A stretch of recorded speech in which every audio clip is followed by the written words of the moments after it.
Friends, Radhe Radhe. मैं अच्छी हूँ, आशा करती हूँ आप लोग भी अच्छे होंगे। आज जो मैं कहानी बताने जा रही हूँ वो दिल्ली और अलीगढ़ की कहानी है। अलीगढ़ का लड़का रहता है और लड़की दिल्ली का रहता है। लड़का दिल्ली में ही पढ़ाई करता है और वहीं पर उसका जॉब लग जाता है और लड़की भी वहीं पर जॉब करती है। लड़की बहुत छोटी ही रहती है तब तक उसकी माँ मर जाती है। इसी तरह की कहानी मैं आगे भी बताती रहूँगी। प्लीज़ अगर आप लोग मेरे चैनल पर नए होंगे तो प्लीज़ मेरे चैनल को लाइक और सब्सक्राइब ज़रूर कर दीजिएगा। मैं अब कहानी आपको बताने लगी हूँ। दिल्ली की और अलीगढ़ की कहानी है। जो दिल्ली की लड़की रहती है और अलीगढ़ का लड़का रहता है और अलीगढ़ से वो लड़का दिल्ली में पढ़ाई करता है और वहीं पे उसका जॉब लग जाता है। कुछ दिनों तक उसे कॉलेज से ही वो लड़के को पसंद करता था जिससे वो शादी कर लेता है। 1 साल तक अपने घर के लोग से छुपा कर रखता है और लड़की बच्ची ही रहती है तब तक उसकी माँ मर जाती है और जब बड़ी हो जाती है, जब शादी से 2 साल पहले उसका पिता भी डेथ कर जाता है। लड़की अकेले रहती है और लड़की मॉडर्न रहती है, छोटे छोटे कपड़े पहनती है और थोड़ा बदतमीज़ टाइप लड़की रहती है। वो किसी सबसे बदतमीज़ी से बात करती है, वो किसी का बात नहीं सुनती है। उसके बाद लड़का उससे शादी कर लेता है। अपने घर पे वो किसी को नहीं बताता है। उसके पापा उसके लिए बहुत अच्छे अच्छे लड़की देखते रहते हैं और वो अपने भाई को बोलते हैं कॉल करके कि सुनो कि आज दीपक आने वाला है, कि उसके लिए तुम बहुत सारे लड़की का फ़ोटो ले आना। तुम लड़की कितने देख के रखे हुए थे कि तुम देख के ले आना। एक बोलती है कि पांडे जी की लड़की है जो बहुत अच्छी है, तो बोलता है कि ठीक है तुम ले आना, जो पसंद आएगा उसको मैं शादी कर दूँगा। फिर ये दीपक आता है, उसके कल होके फिर वो अलीगढ़ वो अपनी पत्नी को लेके आता है, जो कि बहुत साड़ी पहना कर लाता है।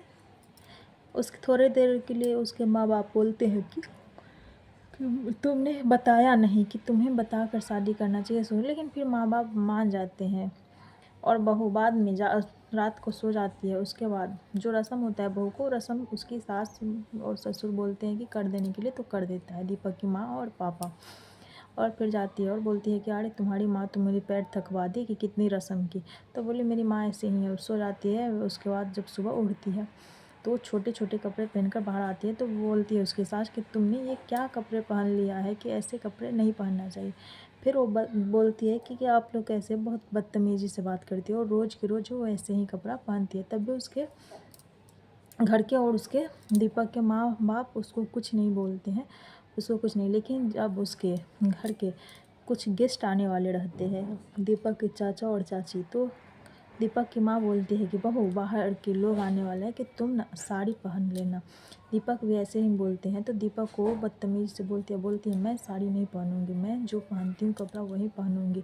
और दीपक की माँ उसको कभी कभी बोलती है कि तुम खाना बना लो, थोड़ा बर्तन धो। तो बोलती है कि नहीं, मेरे घर तो मेट आके काम करती थी, मैं ये सब कुछ नहीं करूँगी, ना बर्तन धोऊंगी नहीं कुछ। बहुत बदतमीज़ी से बात करती है। ये सब चीज़ उनके माँ बाप को बिल्कुल अच्छा दीपक को नहीं लगता था, और ये चीज़ दीपक को भी थोड़ा बुरा लगने लगा था कि इसको हर एक चीज़ का आज़ादी दिया हुआ है, बस गेस्ट आते हैं तब भी क्यों पता नहीं क्यों ये बात नहीं मानती है और ऐसे क्यों करती है।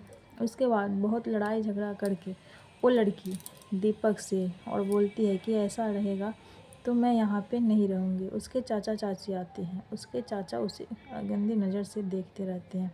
उसके जो पड़ोसी रहते हैं वो भी, जब ये छोटा ही कपड़ा पहन के आती है, ये साड़ी नहीं पहनती है, तो देखती है तो सब बहुत धिक्कार करती, कहती है कैसी बहू है, मेरे घर में ऐसा नहीं होता है। बहुत बोल कर चली जाती है और बोलती है उसकी दीपक की माँ कि खाना तो खा लो, पर वो सब खाना भी नहीं खाती है, चली जाती है।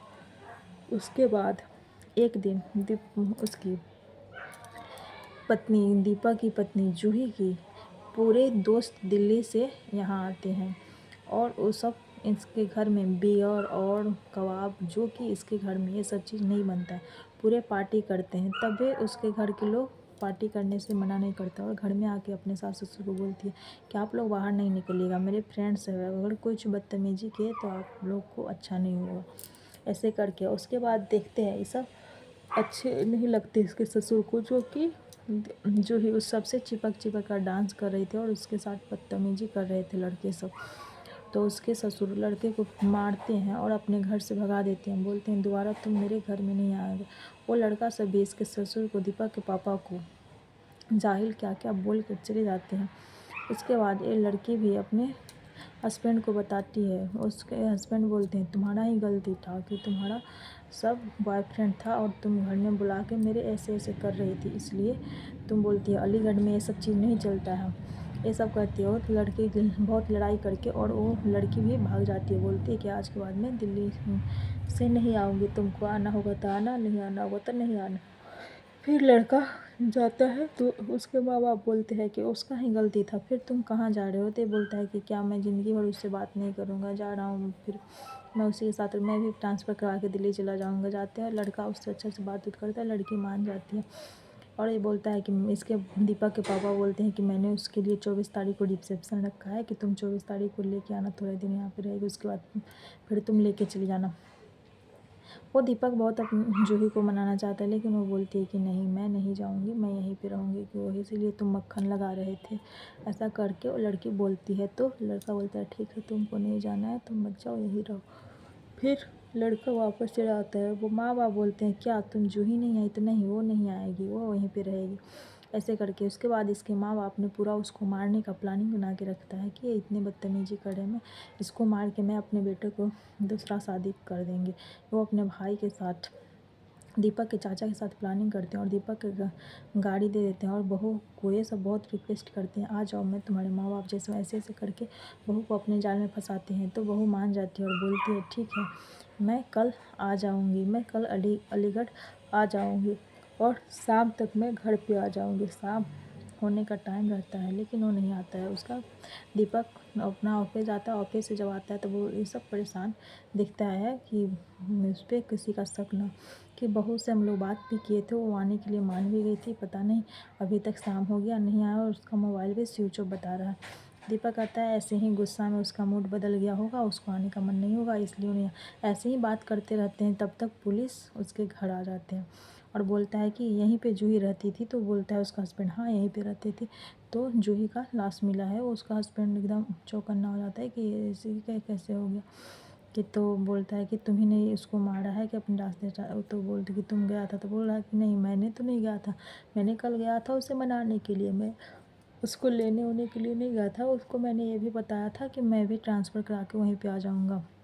पुलिस कहता है तुम बहाना नहीं बनाओ कि तुम आज भी अलीगढ़ से तुम उसके गाड़ी से तुम पिक कर। तो उसको सीसीटीवी कैमरे में वो अपनी गाड़ी दिखाता है तो बोलता है कि ये तुम्हारा ही गाड़ी। तो बोलता है वो लड़का कि हाँ ये गाड़ी तो मेरा ही है, लेकिन इसमें मैं नहीं हूँ जो देखता है, तो वो उसका चाचा रहता है।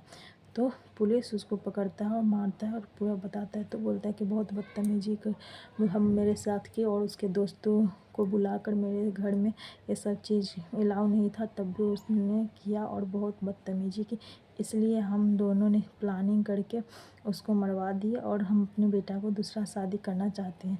फिर पुलिस कहता है तुम आपका कोई हक नहीं हो रहा था कि उस लड़की को, आप लोग अपना वो मॉडर्न थी, अपना वो बाहर में पली बड़ी थी, बाहर में उसका जन्म हुआ था, वहाँ पे सब वही कपड़े पहनते थे इसलिए वो भी पहनती थी। वो एक मानते हैं उसका गलती था कि आप लोगों से बदतमीजी करती थी, तो इसलिए वो चली भी गई थी। अब आप लोगों को छुटकारा भी मिल गया था, लेकिन आप लोग उसको मार दिए इसने अपने बेटे की शादी कराने के लिए। तो ये आपका कहीं से कोई हक नहीं बनता और सबको, उसके माँ बाप और उसके चाचा को जेल में लेकर हिरासत में रखते रहते हैं। तो लोग ऐसे भी पागल होते हैं। हाँ, लड़की थोड़ा बदतमीज़ थी, तो आप अपने बच्चे को ऐसे संस्कार दीजिए कि वो कहीं उल्ट जगह शादी ना कर ले, क्योंकि आपके भी बच्चे के संस्कार वैसे नहीं मिले हुए थे, तब तो वो ऐसी लड़की से शादी की। अगर आपके अच्छे संस्कार दिए होते तो ना तो आपसे वो शादी करता, तो छुपाता, और ना ही वैसी लड़की से वो शादी करता। तो गलती आप लोगों का था, उसका था तो आप लोगों का, लेकिन आपका कोई हक नहीं बनता है कि आप किसी के बच्चा को मारे, या उसको जान से मारने का कोई हक नहीं देता है। इसी तरह की सच्ची घटना मैं आगे भी आपको बताती रहूँगी। प्लीज़ आप लोग मुझे सपोर्ट करें और मेरा चैनल को लाइक और सब्सक्राइब करें।